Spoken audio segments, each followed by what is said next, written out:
Have you ever wondered what it's like to have your entire reality shattered in a single moment, but not in the beautiful, transformative way you see in spiritual communities? Like really, really shattered to the point where you question not just what you thought you knew about the universe, but whether you're even safe in your own body anymore. Because let me tell you, that's exactly what happened to me on a Thursday night in October of 2017, and I'm still trying to process the trauma of it all. But here's the thing, and this is really important for you to understand. This experience didn't just change what I believed about extraterrestrials or UFOs or whatever you want to call them. I mean, 8 years later and I'm still like, what the hell happened to me? But first, let me give you some proof that this actually happened, because everything I'm about to tell you left physical evidence on my body and has been corroborated through regression therapy and through connections I've made with other traumatized experiences worldwide. It completely destroyed my sense of safety, my understanding of consent, and honestly, it opened up this whole world of terrifying realities that I never wanted to know existed. And by the way, I'm Jessica, I'm 31 now, and I've been dealing with PTSD from this experience for the past 8 years. But I'm getting ahead of myself here. Growing up in suburban Virginia, I was this incredibly sheltered person. Like, seriously sheltered in ways that I now realize made me a perfect target for what was to come. Sunday service twice a week, youth group on Wednesday nights, Bible study on Friday evenings, vacation Bible school every summer, the whole conservative Christian thing that wrapped around your life like a security blanket that you never questioned. I was raised in this very traditional Presbyterian household just outside Norfolk. You know the type, right? My dad was a Navy officer stationed at Naval Station Norfolk, and let me tell you, military families have this whole structure thing down to a science. He was deployed a lot when I was little. I remember these 6-month stretches where it was just me and my mom and my little brother Tyler in this house that felt way too big and way too quiet. My mom was a high school English teacher at one of the local schools, and she dealt with Dad's absences by throwing herself into creating this perfect, controlled environment for us kids. I remember our house was this split-level ranch style with these huge windows in the living room that faced the backyard, and at night, when Dad was gone, those windows always made me feel exposed somehow. Everything was scheduled, everything had a purpose, everything had rules, like something could be watching us from the darkness outside. The neighborhood we lived in was one of those suburban developments where every house looked basically the same. Brick front, white trim, perfectly manicured lawns that the homeowners association insisted on. Tyler never seemed to notice, but I'd catch myself checking those windows obsessively before bed, making sure all the curtains were drawn tight. It was the kind of place where nothing bad ever happened, where the biggest scandal was when Mrs. Scandal. Henderson down the street got divorced, or when the Johnsons let their grass grow too long. It was supposed to be safe, predictable, boring in the best possible way. I remember being maybe 6 or 7 years old and having these really disturbing nightmares about being taken from my bedroom. But they weren't normal nightmares, They had this quality to them that was different from regular dreams. They were sequential, like chapters in a book, and they always followed the same pattern. I'd be lying in bed, and I'd hear this humming sound that seemed to come from everywhere at once. Then there would be this bright light outside my window, and I'd feel this overwhelming compulsion to get up and walk toward it. But here's the thing that makes my skin crawl even now. In these dreams, I was always walking through my bedroom wall like it wasn't there. Like I could feel the wall dissolving around me as I passed through it, molecule by molecule, and then I'd be floating up toward this craft that was hovering above our house. And inside the craft, there were these beings that looked almost human but not quite, They had these elongated fingers and these eyes that were just a little too large, and they never spoke out loud, but somehow I always knew what they wanted me to do. Like, I can tell you that I had this little white dresser with pink flowers painted on the drawers, and there was this music box on top that played Fur Elise when you wound it up. I had these glow-in-the-dark stars stuck to my ceiling that my dad had helped me arrange in actual constellation patterns. He was really into astronomy, probably because of his Navy background and navigation training. But here's what's really disturbing. I can also remember waking up in the middle of the night and those glow-in-the-dark stars being in completely different positions, like someone had rearranged them while I was sleeping. The weird thing is, I can remember specific details about my childhood bedroom that I wouldn't normally remember from that age. When I'd mention it to my parents, they'd just laugh and say I must have been dreaming, or maybe Tyler had snuck into my room and moved them as a prank. But Tyler was only 5, He wasn't tall enough to reach the ceiling, and he definitely wasn't coordinated enough to rearrange them in perfect geometric patterns. Every time I'd try to tell my parents about these dreams, they'd get this look on their faces like I was making them really uncomfortable. You watch too much science fiction on TV, which was ironic because we weren't allowed to watch science fiction in our house. My parents thought it was inappropriate for children, too violent or too scary or something. My mom would be like, "Oh, honey, that's just your imagination running wild." The closest I got to sci-fi was maybe the Disney Channel movies, and even those had to be pre-approved. Those are just bad dreams, and you need to pray about them and ask God to give you peaceful sleep. He'd make me kneel beside my bed and say these prayers asking for protection from evil spirits and bad dreams. And my dad, when he was home, would just shut it down completely. He'd be like, "Jessica, we don't talk about nonsense in this house." Looking back now, it's almost like he knew something but didn't want to acknowledge it, So I learned to stop talking about them. But they didn't stop happening. By the time I was 10 or 11, I was having these dreams, maybe once or twice a month, and they always left me feeling exhausted and violated in ways I didn't have words for at the time. I started keeping track of these episodes in this little diary that I hid under my mattress, and when I went back and looked at it as an adult, I noticed that they always happened on nights when my dad was deployed. If anything, they got more frequent and more detailed as I got older. But here's where it gets really disturbing, and this is something I only realized years later through therapy. Never when he was home, never when there were other adults in the house overnight. The physical symptoms I was having as a kid that my parents kept taking me to doctors for. The unexplained nosebleeds, the mysterious bruises, the chronic fatigue, the way I'd sometimes wake up with dirt under my fingernails even though I hadn't been outside, all of that was happening after these dream episodes. It was like these beings knew exactly when I was most vulnerable, most isolated, most unable to get help. And you know what else I realized? But because I'd been taught that these were just nightmares, it never occurred to anyone to connect the physical symptoms with what I was experiencing at night. I remember one particularly bad episode when I was maybe 9 years old. I woke up in the morning with these 3 perfectly round marks on my arm, like someone had pressed coins against my skin really hard. They were about the size of quarters, and they were this angry red color that faded to purple around the edges. Pattison. I still remember his name because he was this really kind older man who always gave me stickers after my appointments. He examined the marks really carefully and said he'd never seen anything quite like them. He took photographs of them and asked my mom all these questions about what I might have been exposed to, whether I'd been playing outside, whether there were any new detergents or soaps in the house. When I showed them to my mom, she took me straight to the pediatrician because she thought maybe I was having some kind of allergic reaction. Doctor, but they couldn't find any logical explanation for the marks. What I didn't tell anyone was that I remembered exactly how those marks got there. In my dream from the night before, the beings had attached these circular devices to my arm while I was lying on that metal table. The devices felt cold and made this weird humming sound, and I could feel them doing something to my arm, like they were taking readings or samples or something. But I couldn't tell the doctor that because I knew no one would believe me, and I was already dealing with enough people thinking I was weird. I went through my teenage years being this super controlled, super anxious person who was absolutely terrified of being alone at night. I couldn't handle being by myself in the dark because some part of me knew, even if I couldn't consciously remember, that being alone made me vulnerable to whatever was happening to me. I'd come up with all these elaborate excuses to sleep over at friends' houses or to have friends sleep over at mine. High school was particularly rough because I was having all these anxiety symptoms that nobody could explain. I'd have panic attacks in the middle of class for no apparent reason. I'd get these intense migraines that would last for days. I had insomnia so bad that I was basically running on 2 or 3 hours of sleep a night. My parents took me to neurologists, to psychiatrists, to allergists, trying to find some medical explanation for what was wrong with me.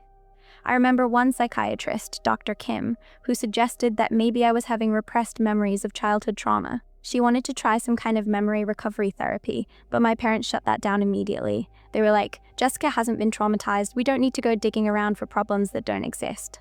Looking back now, I can see how my entire personality was shaped by this ongoing trauma that I couldn't consciously remember. She's had a perfectly normal, safe childhood. I was hypervigilant, always scanning for threats, always trying to control my environment. I had this obsessive need to know where all the exits were in any room I entered. I couldn't sleep without checking and rechecking all the locks on doors and windows. I had to have night lights in every room because complete darkness made me panic. My parents thought I was just naturally anxious, maybe genetically predisposed to worry like my mom's side of the family. They can perform procedures on your body, they can implant devices, they can download information from your mind or upload programming into it, and then they can make you forget it ever happened. But here's what I understand now about memory suppression and consciousness manipulation. These beings, whatever they are, they have technology that can create artificial amnesia. they can take traumatic experiences and push them so far down into your subconscious that you have no conscious access to them, but your body remembers. Your nervous system remembers, your immune system remembers. The really insidious thing is that they can also implant false memories to cover up what they've done. So maybe you remember having a really vivid dream about flying, or about being in a beautiful place with kind beings who told you that you were special. Those false memories are designed to make you feel good about the contact, to make you less likely to question what's really happening, or to seek help. So I went to college at Virginia Tech, majoring in business administration because I wanted everything in my life to be predictable, manageable, safe. I thought if I could just follow the rules, make good choices, build a conventional life, then nothing bad would happen to me. I had no idea that I'd been targeted since childhood for an ongoing abduction program that was using my body for genetic experimentation and consciousness research. College was this whole new level of anxiety for me because for the first time in my life, I was completely on my own.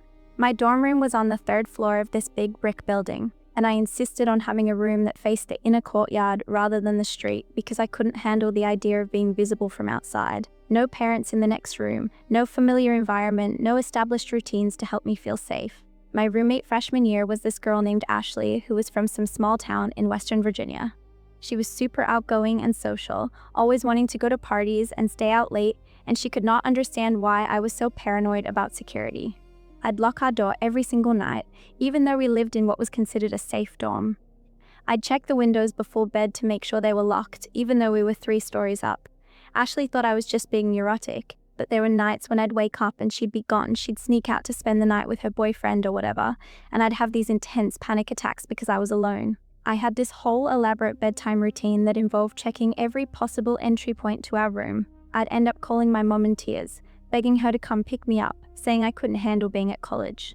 But I could never explain why I was so scared because I didn't consciously remember what I was scared of. I had this efficiency apartment in the Ghent district that I'd decorated like a fortress. Blackout curtains, multiple deadbolts, a security system that was probably overkill for the neighborhood.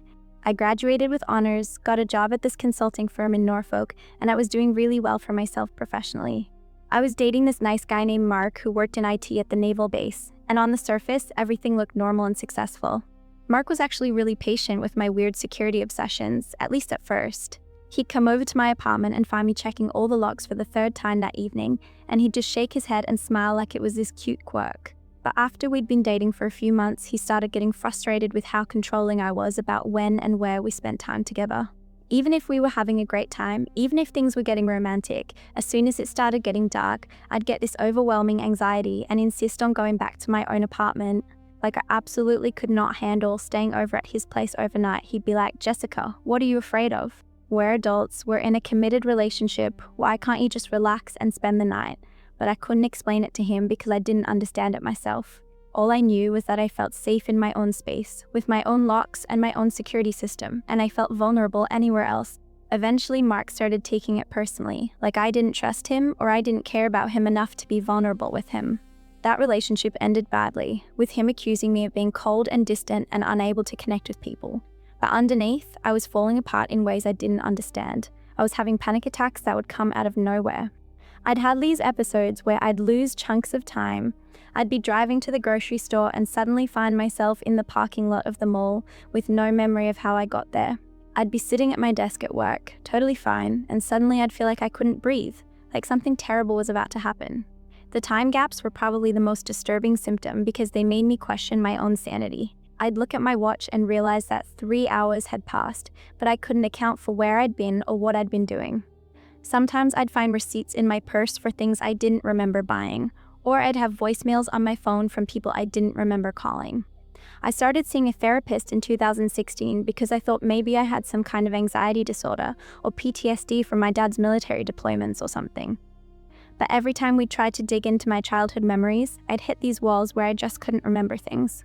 Like I could remember the basic facts, where we lived, what school I went to, family vacations, but there were these huge gaps where I should have had memories but didn't. Dr. Tasha Thompson was this really compassionate woman in her 50s who specialized in trauma therapy. She had this warm, motherly way about her that made me feel safe, which was rare for me. Most therapists made me feel like I was being interrogated or analyzed, but Dr. Thompson told me that memory gaps weren't uncommon in people who'd experienced trauma, and she suggested we try some regression therapy to see if we could access those blocked memories. Thompson just listened without judgment. After about 6 months of regular sessions, I was hesitant at first because it sounded kind of woo-woo, you know? But I was desperate to understand why I was having so much anxiety and why I felt like there was this huge part of my life that I couldn't access. The first regression session was terrifying, as soon as Dr. cautioned. Thompson put me under hypnosis and started asking me to go back to my childhood. I started having these intense physical reactions. And that's when the memories started coming back. Not the dreams I'd been having, but actual memories of being taken from my bed, of being on these crafts, of having procedures done on my body. My heart rate spiked, I broke out in a cold sweat, and I started shaking uncontrollably. The first memory that surfaced was from when I was about 8 years old. I was in my childhood bedroom, in my pink nightgown with the little rosebuds on it, and I woke up to see these 3 figures standing around my bed. They weren't human. They were too tall, too thin, with these elongated limbs and these huge black eyes that reflected light like mirrors. I tried to scream, but no sound came out. I tried to sit up, but I couldn't move. They had this technology that could paralyze your body while keeping your mind completely conscious and aware. It was the most helpless feeling I've ever experienced, being trapped inside your own body while these beings did whatever they wanted to you. They lifted me out of my bed and carried me through the wall of my bedroom. I can still remember the sensation of passing through solid matter. It was like every atom in my body was being separated and then put back together again. We moved through the wall, up through the roof of the house, and into this craft that was hovering silently above our neighborhood. But even then, even with these memories surfacing, I was still trying to rationalize them away. I was like, maybe this is false memory syndrome. Maybe I'm confabulating these experiences because I've seen too many alien movies. I mean, I'm a logical person, right? Thompson referred me to this support group for people who'd had what they called anomalous experiences. I was so resistant to going because I didn't want to be lumped in with what I thought were going to be a bunch of crazy people talking about UFOs and conspiracies. I work in business consulting. I deal with facts and data and measurable outcomes. This stuff couldn't be real. That's when Doctor. But she convinced me to try it, just once, just to see if hearing other people's stories might help me process my own experiences. There were maybe 12 people in the group, ranging in age from their 20s to their 70s, and they came from all different backgrounds: nurses, teachers, military veterans, retirees, students. The support group met once a week in this community center in Virginia Beach, in this windowless basement room that smelled like coffee and industrial carpet. And that's where I met Maria Rodriguez, who became like my lifeline during this whole process. Maria was this incredibly grounded, intelligent woman. She's a nurse practitioner, for God's sake, and she'd been having experiences similar to mine since childhood. But unlike me, she'd started recovering memories years earlier and had been working with researchers who study this phenomenon. She'd been leading the support group for about 5 years, and she had this way of creating a safe space where people could share their experiences without being judged or dismissed. Maria was probably in her mid-40s, with this calm, maternal energy that made you feel like everything was going to be okay. The first time I went to the group, I just sat in the back and listened while other people shared their stories, and I was shocked by how similar everyone's experiences were. The paralysis, the missing time, the physical symptoms, the memory gaps. It was like we'd all lived through variations of the same nightmare. There was this one guy, David, who was a Marine veteran, and he talked about how he'd been taken multiple times during his deployment in Afghanistan. He said the beings seemed to be particularly interested in military personnel, maybe because of their training or their psychological profiles. David had these same thin scars on his arms that I had, these precise cuts that would appear overnight and then fade within a few days. She talked about how the beings had taken genetic samples from her repeatedly over the decades, and how she'd been shown hybrid children that she believed were created from her DNA. And there was this woman, Carol, who was in her 60s, and she'd been having experiences her entire life. Carol was the first person I'd ever met who could describe the medical procedures in detail because she'd managed to stay conscious during most of her abductions. Maria was the one who explained to me about screen memories, about how these beings can implant false memories to cover up traumatic experiences. She told me about the physical evidence that many experiences have, the scoop marks, the triangular scars, the implants that show up on X-rays and MRIs, and she was the one who suggested I start documenting everything, keeping detailed records of any physical symptoms, time gaps, or recovered memories. So I started keeping this journal in early 2017, writing down every weird thing that happened to me. The electronic devices in my apartment that would malfunction for no reason. My TV would turn on by itself in the middle of the night, my computer would crash randomly, my cell phone would lose battery power even when it had been fully charged. the unexplained marks on my body that would appear overnight and then fade within a few days. I documented the sleep disturbances, the way I'd wake up feeling like I'd been drugged even though I hadn't taken anything, the weird taste in my mouth like metal or chemicals that would linger for days, the nosebleeds that would happen in the middle of the night for no medical reason. I'd wake up with blood on my pillow and no memory of the nosebleed starting. The rooms were always the same. Bright white walls that seemed to glow with their own light, no visible windows or doors, and this constant low-frequency humming that you could feel in your bones. I wrote down the dreams that felt more like memories, where I was in these sterile, clinical environments with beings that looked almost human, but not quite. Looking through that journal now, I can see the patterns so clearly. Every few weeks, there would be these episodes where I'd go to bed feeling normal and wake up feeling like I'd been put through some kind of medical procedure. There would be new marks on my body, usually thin, precise cuts that looked almost surgical. There would be puncture marks, sometimes in clusters, sometimes in straight lines, always in places where I couldn't have injured myself accidentally. And there would be these periods of missing time where I couldn't account for several hours of the night. I'd go to bed at 11 p.m. and wake up at 3 a.m., but it would feel like I'd been conscious and awake for hours. I'd have this exhausted feeling, like I'd been running marathons in my sleep, but I'd have no memory of dreams or nightmares.